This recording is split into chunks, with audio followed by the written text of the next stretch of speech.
안녕하십니까. 공병호TV의 공병호입니다. 홍준표 의원이 윤석열 후보를 본격적으로 돕기 위해서 나선다고 선언했습니다. 홍준표 의원은 2월 9일 날 자신의 SNS를 통해서 이렇게 주장한 바가 있습니다. 선거를 하면서 제일 힘든 경우가 본선에 패배했을 경우보다도 경선에 패배했을 때입니다. 경선 이후에 본선까지 그 시간 동안 옳고 그름을 논할 수 없는 침묵으로 일관해야 되고, 또한 경선 승리자의 선거 지원을 하면서 본선 승리를 위해서 견마지르러 뛰어야 하기 때문에 참으로 힘들고 곤란한 시간을 보낼 수밖에 없게 됩니다. 그렇지만 정권 교체 대의를 위해서 제가 할 수 있는 모든 일을 다하도록 하겠습니다. 대선이 이제 한 달밖에 남지 않았습니다. 이것이 바로 아주 최근에 홍준표 의원이 이렇게 올린 글입니다. 너무 당연한 이야기지만 홍준표 의원의 주장, 그렇지만 정권 교체 대의를 위해서 제가 할 수 있는 모든 일을 다하도록 하겠습니다 라는 대목은 저로 하여금 한 가지 질문을 던지게 만듭니다. 홍준표 의원에게 제가 할 수 있는 모든 일은 무엇인가 라는 그런 질문입니다. 그런 질문을 되묻지 않을 수가 없습니다. 여러분도 아시다시피 이번 대선 승패를 결정짓는 두 가지의 핵심적인 변수, 결정적인 변수는 단일화와 사전투표 조작 방지입니다. 그런데 두 가지 가운데 경중과 우열을 굳이 가리자면은 압도적으로 중요한 것이 바로 여당의 사전투표 조작 방지에 성공할 수 있는가, 이 문제입니다.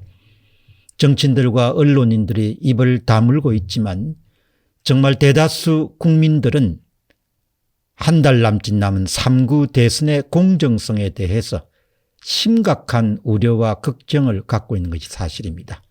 공병호TV 설문조사에서는 그동안 여러 차례 설문조사가 실시됐습니다만 거의 80% 혹은 90% 사람들이 대선이 공정하게 치러질 것이다 라는 부분에 대해서 의문과 의심을 갖고 있습니다.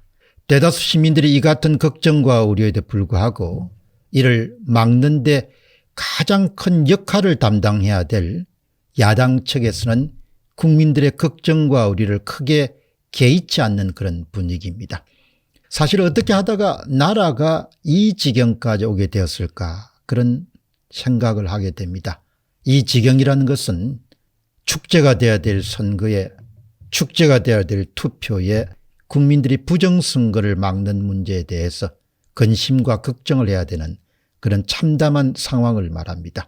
부정선거를, 그런 우려를 불식시키는 데 가장 큰 역할을 해야 할 야당의 유력 후보들과 야당 국회의원들은 사전투표 조작에 대해서 입을 굳게 다물고 있습니다. 지난 국민의힘의 경선 과정을 잠시 우리가 복귀해 보도록 하겠습니다.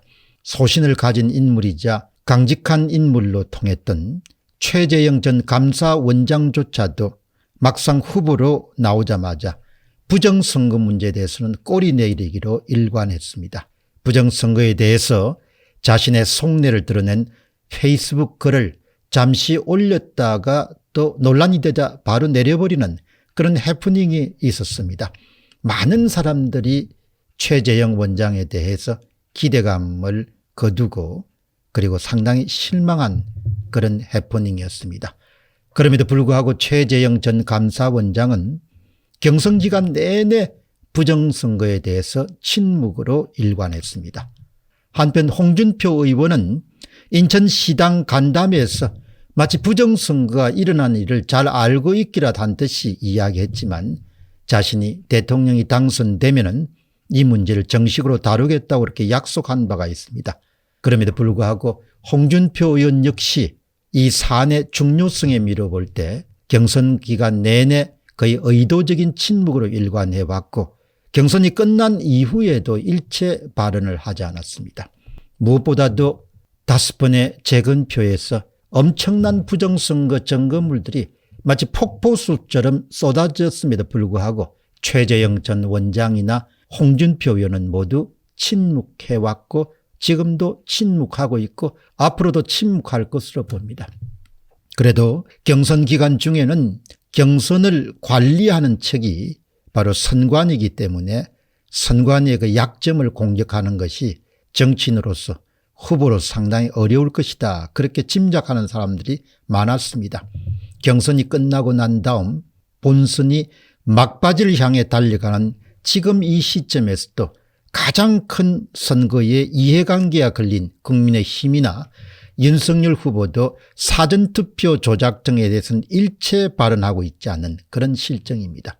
오히려 권영세 국민의힘의 선대위원장은 사전투표를 독려한다는 그런 소문도 들리고 때로는 윤석열 후보가 손수 사전투표에 참여하겠다는 그런 의사를 밝혔다는 도저히 이해할 수 없는 납득할 수 없는 그런 이야기가 들려오기도 합니다.